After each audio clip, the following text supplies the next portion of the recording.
floor nice and shiny. And it really is an absolutely fantastic book. So if you've not got a copy of it, get a copy of it. You know, don't even speak to Santa, it's too late for that. Just buy yourself one and get a copy of it.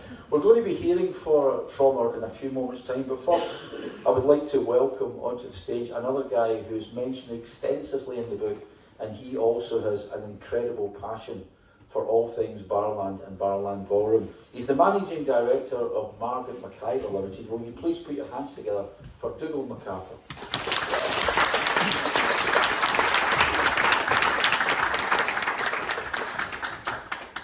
Thank you, Billy, for the introduction. For people that don't know, my great-grandmother was Maggie McIver. And this icon that we have here, and I'd like to use the word icon, was because a lady decided she needed a roof over her market, and decided to have a ballroom. It was rebuilt after a fire, and what we have today still lasts. What fascinates me is the iconicness of this place. And I try to figure out how it happens, and it's about a contagion we have in the building. It's called passion. And for people that don't know, I'm a chartered accountant, so pretty boring by my nature. But I do think you've done an audit of this place, because when I read the book, what struck me is the passion. And it's passion of the employees, it's passion of the management team, it's passion of the wonderful artists that come here, the people that want to come here on their tours, the magic people of Glasgow. I use a word called magic moments. And magic moments are for everyone to experience in this place. And we now see how the importance of Barrowland is to not just Glasgow, Scotland, the UK, and I do think it's the best place. I sometimes been known to call it the Sistine Chapel of Glasgow, the Sacred Hall of Music. It's just fantastic to be a part of it, and I thank you very much for this book and the content. It gets to everybody, and it's just for people who are behind the bar, it's a wonderful experience. It's a wonderful experience for everyone. So I'm pleased to host this tonight, and you've got to sign my book for me. I've read it. I know it's supposed to be done the other way. Great book to read. Thank you, everyone.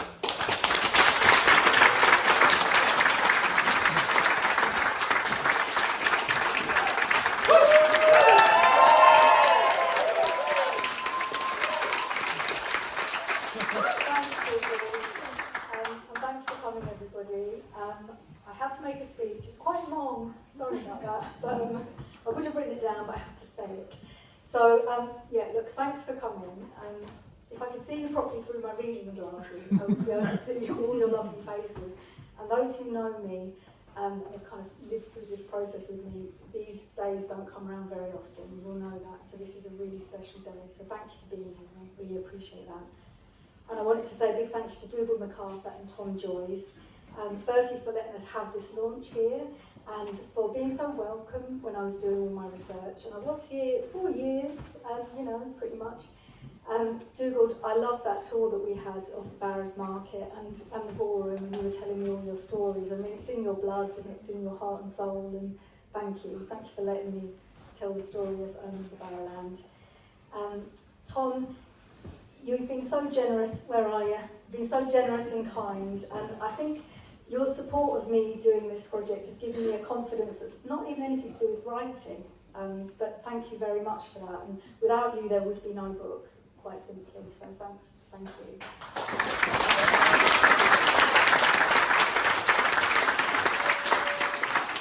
Josh Black and John Swift to organise today.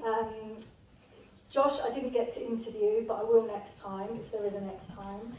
John, I've got too much to say about John Swift, but thank you. I don't even know if he's here, but he's been great, and his sort of stories and humour and the way he's welcomed me into the bar staff has been lovely, so thank you. And talking of the bar, Julie and Angela are behind the bar. Thank you, ladies. They've taught me a lot. Please give them a tip if you're buying a drink, that will go down well. And Colin is security on the doors tonight. You might have seen him, so thanks, Colin. Billy Sloan, it's been so lovely to get to know you during the the course of this book. So thank you very much. I did interview you about your association with Barrowland and the waterfront video that was filmed here. And then, as you said, we then were together at the I Write Festival. And I just really appreciate, and I talked previously about your generosity, but I've really appreciated it that you've given me. So thank you.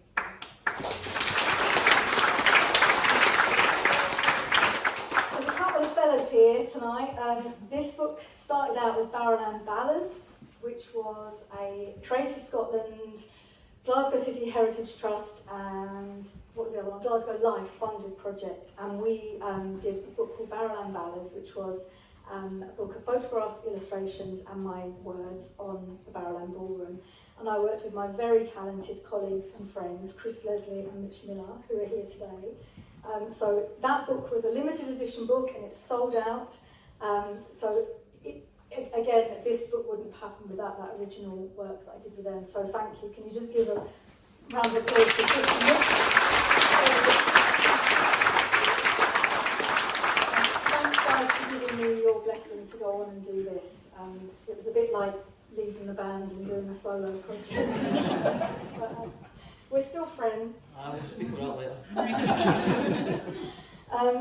Luath Press, thank you. I published This Road is Red, gosh, in 2011, so that's some time ago, and I really appreciate you publishing this and all the hard work that you've all done. So Gavin McDougall, Kira Downey, Amy Turnbull, Scott Kemp, and the typesetters Jenny Renton and Maddie Mankey. I'm absolutely delighted with how the book's turned out, so thank you so much. I aim to sort of try and capture this exceptional place through the stories and anecdotes of the people who work here and who come to gigs here and who love the place. I wanted to capture the chemistry of the audience and the staff and the musicians on a gig night. I wanted to kind of capture the sense of belonging that we all feel, I think it's safe to say, when you're here. I certainly do, and of the welcome in the community of gig goers. I think people find their tribe when they come here, and there are all sorts of tribes that come here, and that's the kind of magic of the place. Right, last page. Music brings people together. That's basically what I wanted to say. It's good for your mental health, and I think Barrowland Ballroom is good for Glasgow, and it's good for the young aspiring musicians to have this on our doorstep. And I love the fact that we all love it as well, and we're not shy about how great the Barrowland is. I mean, I think the great big sign on the front is testament to that. Like, we're loud and proud about how much we love this institution. I think that's really good. So that's all from me. Thank you very much for coming, and I'll hand you back to Billy.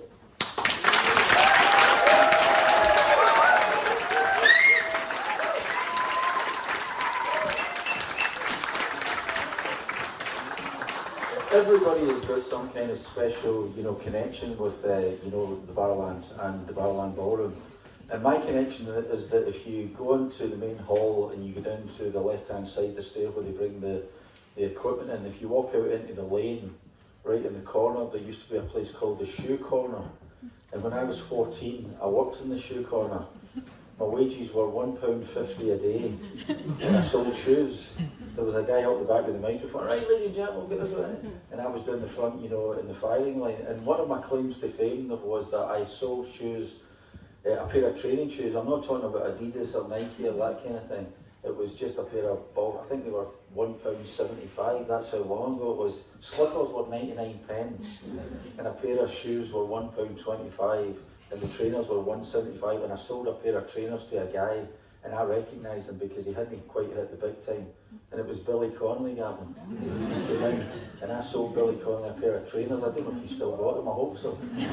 So I've always had a connection with this place. And when I've been lucky enough to interview some of the biggest artists in the world, particularly the overseas artists, when they go out on a big long tour, and they've got the tour itinerary in front of them, if they look down the itinerary and they see Barrowland Ballroom on the 10th of June or whatever it is, their heart starts beating that little bit faster, and they look forward to coming here and playing this incredible place, particularly if they've never been here at all, or even if they've played it 5 times, they want to play it a 6th time and a 7th time. And it's a major box ticked, and they don't do that with the De Montfort Hall in Leicester, and they don't do it with the Ritz in Manchester, and they don't even do it with the Playhouse in Edinburgh, but they do it with this place. Everybody wants to come and play here. And I've got a great memory that I just want to share. You know, I used to be the carer for my dear departed mother-in-law. She sadly passed away at the age of 96 3 years ago, but I was her carer. And I said to her one day when she was still able to, you know, go up and about, I said, we're going to the pictures tonight, we're going to go and see a film. So, what film is it? I said, we're going to go and see a film. And I got her to see the Scissor Sisters. And up until the day she died, she still raved. It was on her living room wall with a picture of her with Jake Shears and luckily we didn't have the bear bomb in the picture. But that just shows you the magic of this place. Here was an 89-year-old woman who, as I say, passed away when she was 96. And she raved about the Barrowland, a place she'd only been in when she was 19 years of age and when she was 89 years of age. And that's what I think makes this place so special. And when I was 60, which was 10 years ago, I'm going to be 70 in Sunday, in fact, right? And I tried to get a drink at the bar earlier. They said that they couldn't serve me, I didn't have ID. And, you know, when I was 60, I remember doing an interview with, I think it was a guy for the Herald, and he went, now that you're 60, you're not going to be going to the Barrowland, are you? And I went, why would I know?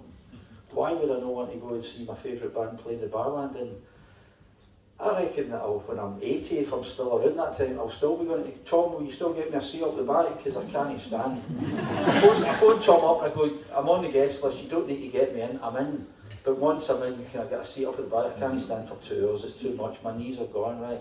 So I'm hoping to be here for the next 10 years, you're not getting rid of me. So for the next part, we have got a lovely, magnificent cake, which has been done in the cover of the book, and I'm going to ask Alison, have you got a knife? Yes. Right, I'm going to ask Alison to cut